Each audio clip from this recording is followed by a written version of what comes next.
Hello friends, आज हम आप सबके लिए लाए हैं मोटू नॉवल एक्सप्लेनेशन का पार्ट 35। थेफ्ट, असल्ट, मर्डर, इन सारे बिहेवियर्स के कुछ कॉन्सिक्वेंसेस होते हैं। अगर अपराधी पकड़ा जाए और एविडेंस भी मिल जाए तो विक्टिम को कुछ जस्टिस मिल सकती है, पर यह हमेशा पॉसिबल नहीं होता है। मान लो कोई मज़े के लिए हाईवे पर पत्थर फेंक रहा हो, पर उससे अगर किसी की मौत हो जाए, किसी ने मैनहोल का ढक्कन हटा दिया और स्ट्रीट लैम्प का पावर लाइन कट कर दिया, जिसकी वजह से कोई गिर के मर गया, या फिर किसी हाई क्लास लोगों की वजह से गरीब लोगों की ज़िंदगी खराब हो जाए और वो सुसाइड कर ले, तो जस्टिस के लिए किसके पास जाए? विक्टिम के घर वालों के बीच अमीर गरीब का फर्क नहीं होता है। छोटे क्राइम और बड़े क्राइम के बीच भी कोई फर्क नहीं होता है। अगर कातिल को पश्चाताप हो तो भी विक्टिम के घर वालों को तसल्ली मिलती है, पर यह बहुत कम लोगों में ही होता है। उल्टा उन लोगों के पास अपने बुरे काम के पीछे कुछ ना कुछ एक्सक्यूज रहता ही है। मैंने ये जानबूझकर नहीं किया।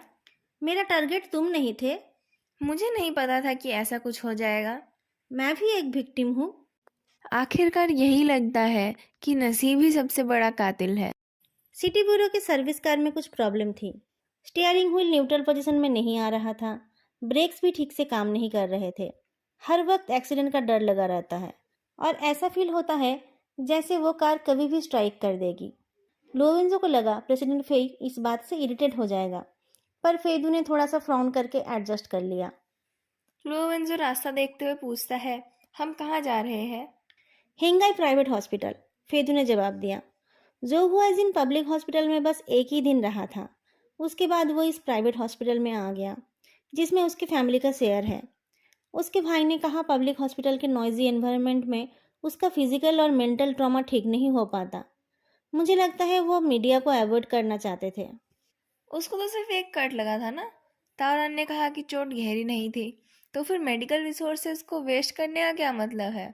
लोवेंजो ने कहा, तुम्हें भी केयरफुल रहना चाहिए। फिजूल खर्ची और करप्शन ही इंसान को बर्बाद कर देता है। फेदू में पता नहीं क्या प्रॉब्लम है। वो तमीज से 3 सेंटेंस से ज़्यादा बोल नहीं पाता है। मौका मिलते ही वो बोल उठा, फिजूल का क्या है?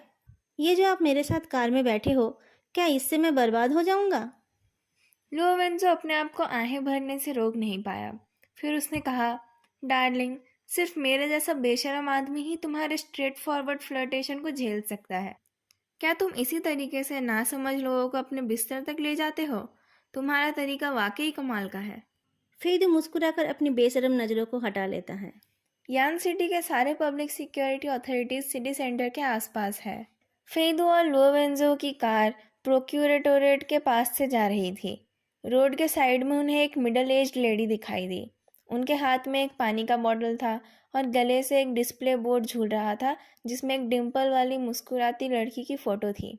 पुलिस की कार देखकर उनकी नज़र उस कार को सबकॉन्शियसली फॉलो करती है। वो चूतोंग की माँ है, लोवेंजो ने कहा। 1-2 महीने में ही उनका क्या हाल हो गया है। फेदू ने कहा, डायरेक्टर लू आज मुझसे इस बारे में बात कर रहे थे। ओह, पता नहीं, मुझे लगा वो मेरे आइडियाज़ टेस्ट कर रहे थे। कौन से आइडियाज़? मुझे लगा, शायद उनको लगा था मैं विक्टिम्स की तरफ से सू लोजान और वो सारे पीडोफाइल्स को मारने का सुपारी देने वाला था। लोवेंजो ने कुछ नहीं कहा, पर उसका बॉडी पोस्चर बदल गया। मैंने जो फाइल्स मांगी थी उनमें से उन्होंने कुछ कट कर दिए, फेदू ने कहा। मुझे लगता है उन सब केसेस में कुछ गड़बड़ है। या तो कोई प्रॉपर एविडेंस नहीं है, नहीं तो सस्पेक्ट ने कोई मेंटल डिसऑर्डर का डायग्नोसिस। फेदू, लोवेंजो हंस उठा। चीफ लू तुम्हें टेस्ट कर रहे थे या तुम मुझसे कुछ उगलवाना चाहते हो? एक खाली क्रॉसिंग पर ट्रैफिक सिग्नल येलो से रेड हो गया तो फेदू ने कार रोक ली। एक्चुअली मेरे सेफू ने एक बार शराब के नशे में कुछ बोल दिया था। लोवेंजो थोड़ा रुक कर बोलता है। मुझे लगता है जिन केसेस को डायरेक्टर लू ने कट कर दिया, उन केसेस को ओरिजिनल पिक्चर एल्बम प्रोजेक्ट के टाइम ट्रांसफ़र कर दिया गया था। फेदू ने एक्सपेक्ट नहीं करा था कि लोवेंजो इतना कोऑपरेटिव होगा। वो चुपचाप सुनता रहा। एक केस को छोड़कर बाकी सब अनसॉल्व्ड केसेस थे। उस प्रोजेक्ट के लीडर ने उन केसेस को एक अलग पॉइंट ऑफ व्यू से सॉल्व करने की कोशिश की थी। उस टाइम टेक्नोलॉजी उतनी अच्छी नहीं थी।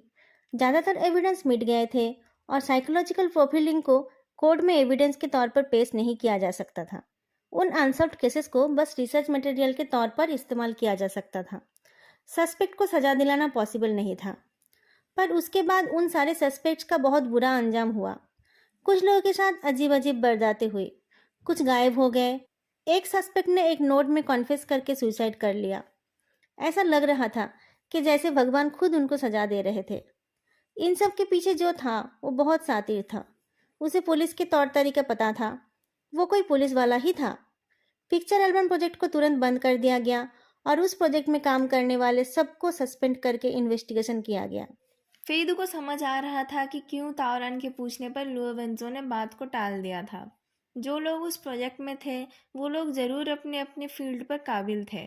अगर वो लोग रिटायर नहीं करते तो अब तक वो लोग बहुत बड़े पोजीशन में होते। इन्वेस्टिगेशन टीम का शक एक इंसान पर था, पर उनके खिलाफ कुछ सबूत नहीं था। वो उस प्रोजेक्ट के एक की फिगर थे। प्रोजेक्ट में काम करने वाले बहुत सारे सीनियर्स उनके ही स्टूडेंट्स थे। कौन थे वो? लोवेंजो गर्दन हिलाता है। मुझे नहीं पता। यंग सर ने मुझे नहीं बताया था। मैंने इन्वेस्टिगेशन करने की कोशिश की थी, पर उनकी फाइल सील्ड थी। पर जितना सीफू ने बताया था, मुझे लगता है वो मर गए हैं। मैंने तो सब बता दिया। अब तुम्हारी बारी है। तुमने यांग सिक्योरिटी यूनिवर्सिटी में एडमिशन क्यों लिया? क्यों तुमने पिक्चर एल्बम प्रोजेक्ट को ओपन कराने के लिए इतना स्कीम किया? ऐसा मत बोलना कि तुम निठल्ले थे इसलिए इसमें इंटरेस्ट लेने लगे। फेदू चुपचाप बैठा रहा। ऐसा लग रहा था जैसे उन दोनों के बीच एक ठंडी दीवार खड़ी थी। फेदू की नज़र हिलने लगी। लोवेंजो को लगा जैसे उसे एक के बाद एक स्लुइस गेट खुलने की आवाज़ आ रही हो, और उन गेट्स का मालिक हिसाब लगा रहा था कौन सा गेट खोलना चाहिए और कौन सा नहीं, कितना बोलने से उसे उसकी ज़रूरत की चीज़ मिलेगी। जब वो लोग अपनी डेस्टिनेशन पर पहुंचने वाले थे, तब जाकर फेदू ने अपना मुंह खोला। आपको पता है ना, मुझे हमेशा शक था कि मेरी माँ की डेथ के पीछे पापा का हाथ था। आपने उनको शक से बाहर कर दिया था, पर मेरा मन नहीं मान रहा था। मैंने अपने मन को टटोलकर पुरानी बातों को याद करने की कोशिश की थी। मुझे याद था हमारे घर में एक बेसमेंट था जिसकी चाबी सिर्फ पापा के पास थी।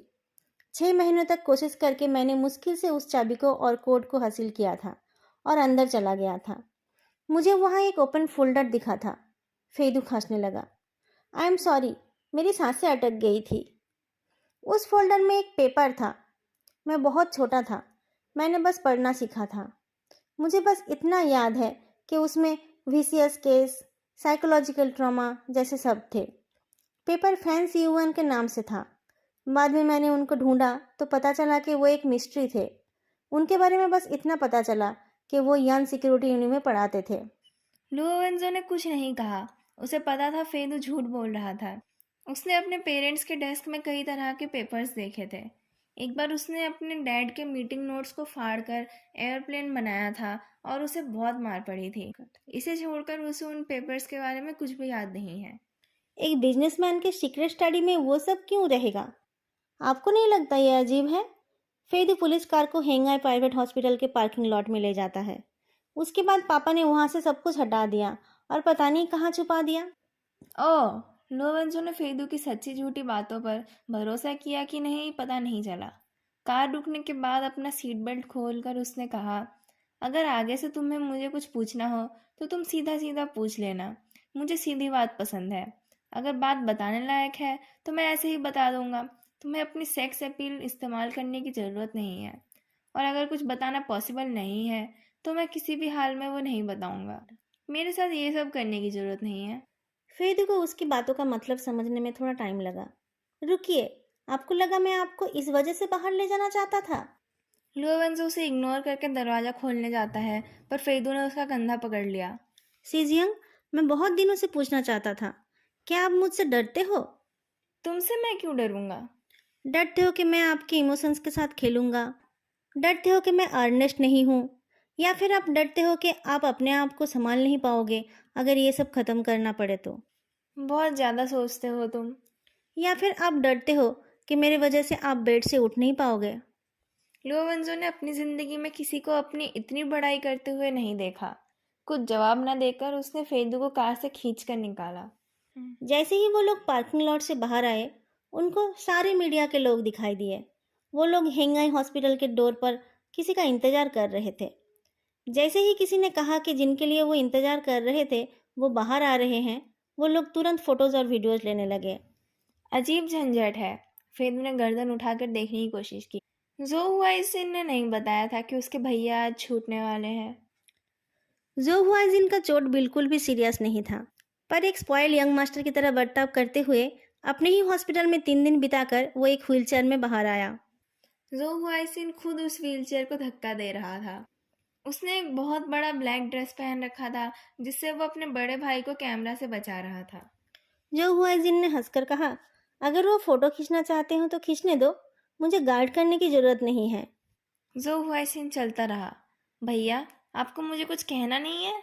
जो हुआजिन बहुत अच्छा दिखता है। व्हीलचेयर में बैठकर हॉस्पिटल से निकलते हुए भी वो बहुत सुंदर दिख रहा था। उसे देखकर सच में नहीं लगता है कि वो जो हुआइसिन का सगा भाई है। क्या कहना है? जो हुआइसिन ने इधर उधर देखा। भैया, कुछ भी हो जाए, आप मेरे भैया हो। तुम ये क्या बोल रहे हो? मैं तुम्हारा भाई नहीं हूं तो कौन हूँ? जो हुआइजिन ने अपने छोटे भाई की तरफ हाथ बढ़ाया। जो हुआइसिन एक दुबला रस्ते कुत्ते की तरह उस हाथ को देखता रहता है। फिर एक वेल ट्रेन्ड डॉग की तरह वो अपना सर झुकाता है और अपने बड़े भाई को अपने सर पर हाथ रखने देता है। थोड़ी देर में उसकी बॉडी रिलैक्स हो गई और उसके चेहरे पर एक शांत मुस्कान आ गई। बड़े भाई ने कहा, चलो घर चले। छोटा भाई आराम से व्हीलचेयर को धक्का लगाकर चलने लगा। एक जोड़ी आंखें दूर से उन्हें देख रही थी। क्या अच्छा शो चल रहा है। मीडिया कुछ फोटोज खींचेगी और न्यूज़ में बोलेगी कि कोई इनहेरिटेंस डिस्प्यूट नहीं है। दोनों भाइयों में बहुत प्यार है। जो क्लान का फ्यूचर सिक्योर है। किसी को पता नहीं चलेगा उनके चेहरे के पीछे क्या क्या छुपा है। फिर ने जो हुआइसिन को फ़ोन किया और अपना पोजीशन बताया। पुलिस आप दोनों भाइयों से बात करना चाहती है। क्या आप वहाँ से निकल सकते हो? अच्छा ठीक है। जो हुआसिन ने चारों तरफ देखा तो उसे दिखा मीडिया वालों ने अपने कैमराओं को दूसरी तरफ घुमा लिया है। 20-22 साल की एक लड़की एक बुके पकड़कर दूर से उन भाइयों की तरफ बो कर रही थी। अब क्या हुआ? मास्टर फे, मैं थोड़ी देर में आपको कॉल करता हूँ। एक बॉडीगार्ड आकर बताता है कि वो उस ट्रक ड्राइवर की रिलेटिव है, जिसके ट्रक के साथ एक्सीडेंट से जो जुनमाओ की डेथ हुई थी। वो लड़की हकलाते हुए बोलती है, मेरे घर में मैं अकेली ही हूँ। मेरे पापा ने जो एक्सीडेंट किया उसकी भरपाई तो मैं कभी भी नहीं कर पाऊंगी। मैं बस आप लोगों से माफ़ी मांगने आई हूँ। शायद आपके लिए इसकी कोई मायने नहीं है। जो हुआइसिन ने अपने बड़े भाई की तरफ देखा तो उसने कहा, उसे आने दो। इसने वो नहीं किया था। मुझे इसके लिए बुरा लग रहा है। जो हुआसिन को अपने बड़े भाई का बर्ताव अजीब नहीं लगा। वो ऐसा करते रहते हैं। उस लड़की को आगे आने दिया गया। बाकी लोगों की नफरत भरी बातों के बीच वो आगे जाने लगी। फेदू अच्छे से देखने की कोशिश करता है। ये कौन है? इसको कहीं देखा है शायद। मुझे लगता है ये डोंग जियाओ सिंह। लुओ वेंजो ने उसकी तरफ देखा और अपने पॉकेट से फ़ोन निकाला। ताओरन ने मैसेज किया था कि डोंग जियाओ सिंह पुलिस को कुछ देना चाहती है। उसी को लेने के लिए वो जियाओ हायांग के साथ गया है। ये यहाँ पर क्या कर रही है? इसे तो लुओ वेंजो को कुछ अंदेशा हुआ, पर उसके पास सोचने का टाइम नहीं था।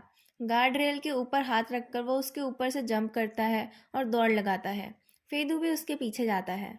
डोंग जियाओ चिंग जो हुआइजिन के पास पहुंच गई थी। दोनों भाइयों के सामने 2 बार बाव करके वो सॉरी बोलती है। उसकी बॉडी कांप रही थी।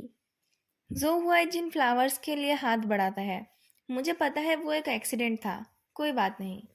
लुओ वेंजो हॉस्पिटल की तरफ दौड़ने लगा, पर रास्ता मीडिया वालों और बॉडीगार्ड से ब्लॉक था। पुलिस, जल्दी हटो, उसने कहा।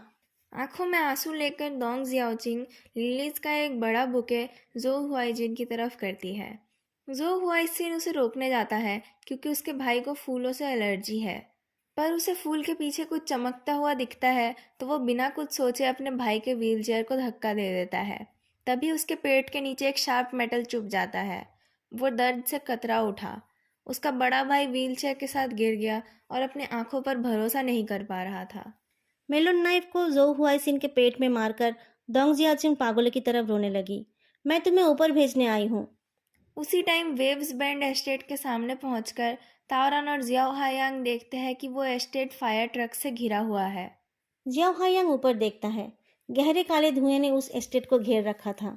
Fire fighters high pressure water cannon के साथ जूझ रहे थे। चारों तरफ रोने बिलखने की आवाज आ रही थी। जितना उसे समझ आया उससे उसे लगा कि आग डोंगचियान के घर के पास ही थी। चाकू मारने के बाद डोंग जियाओचिंग ने जोर से उस चाकू को खींच निकाला। उसकी आंखें लाल थी। खून से लथपथ चाकू को हाथ में लेकर वो भीड़ की तरफ बढ़ने लगी। लोगों में भागा दौड़ी मच गई। 1-2 साहसी लोग कोने में छुपकर फोटोज लेने लगे, जबकि बाकी सब लोग अपनी जान बचाने के लिए धक्का मुक्की करने लगे। उनकी वजह से बॉडीगार्ड्स भी जो फैमिली तक पहुंच नहीं पा रहे थे। लुओ वेंजो का खून खौल रहा था। वो दोंग जियाओचिंग का पीछा करने लगा। अचानक उसे कुछ याद आया तो वो पीछे मुड़कर देखता है, पर फेदू बेहोश नहीं हुआ था या फिर वो उल्टी भी नहीं कर रहा था। वो बस स्टिफ होकर जो हुआइसिन के पास खड़ा था। उसका दिमाग काम कर रहा था। वो फैले हुए ब्लड को अवॉइड करके अपने आप को ठीक रख रहा था।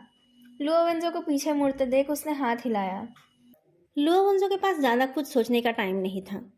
डोंग जियाओचिंग भीड़ को पार कर चुकी थी और भाग रही थी। उसके जाने का रास्ता कैलकुलेट करते हुए भीड़ को अवॉइड करके लुओ वंजो एक फिल्मी मार्शल आर्टिस्ट के स्टाइल में उसका पीछा कर रहा था।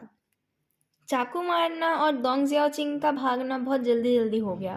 फेदू के सर के अंदर जैसे ड्रम बज रहा था। जो हुआइसिन के पेट से निकलता खून एक भारी हथौड़े की तरह उसके सीने में वार कर रहा था। उसे लग रहा था कि जैसे उसकी आत्मा उसके कमज़ोर शरीर से बाहर आ जाएगी। ब्लड देखकर बीमार पड़ जाने से प्रॉब्लम तो होती है, पर जनरली हमारी डेली लाइफ में इतना सारा ब्लड नहीं देखना पड़ता है। छोटे मोटे कट से निकलता खून देखकर उसे जो प्रॉब्लम होती है वो थोड़ी देर में ठीक भी हो जाती है। फेदू के कान बज रहे थे। उसके हाथ पैर भी काम नहीं करना चाह रहे थे। उसकी उंगलियां भी कांप रही थी। वो होश खो रहा था, पर वो होश में रहने की पूरी कोशिश कर रहा था। फेदू ने अपनी मुट्ठी टाइट कर ली और अपने इरेगुलरली बीट करते हुए दिल को थामकर जोहुआजिन के पास चला गया। व्हीलचेयर जोहुआजिन के पैरों के ऊपर गिरी हुई थी। फेदू ने उसे हटाकर जोहुआजिन को कॉलर पकड़कर उठाया। लग रहा है उसके इंटरनल ऑर्गन में चोट लगी है। ये जानलेवा हो सकता है, फेदू ने जल्दी से कहा। उसे बचाना नहीं चाहते आप? चाहते हैं तो जल्दी अपने हॉस्पिटल के बेस्ट फर्स्ट एड पर्सन को कॉल कीजिए। प्रेसिडेंट जो खड़े हुई है, मुझे पता है आप ठीक है। जोहुआजिन जैसे एक सपने से जाग उठा। उसने जल्दी से फोन निकालकर कॉल किया। जो हुआइसिन जमीन पर एक मछली की तरह छटपटा रहा था। वो जितना हिल रहा था उतनी तेजी से खून निकल रहा था। चारों तरफ इतने लोग थे, पर कोई उसे छूने का साहस नहीं कर रहा था। फोन में बात करके जो हुआइजिन अपने छोटे भाई के पास चला गया और उसे तसल्ली देने लगा। फेदू ने भी इमोशनल होकर देखा तो उसकी नज़र जो हुआइसिन की नज़रों से मिली, जो धीरे धीरे अपनी फोकस खो रही थी। फेदू को लगा जैसे जो हुआइसिन एक ऑर्गेनिक वेस्ट बन गया हो।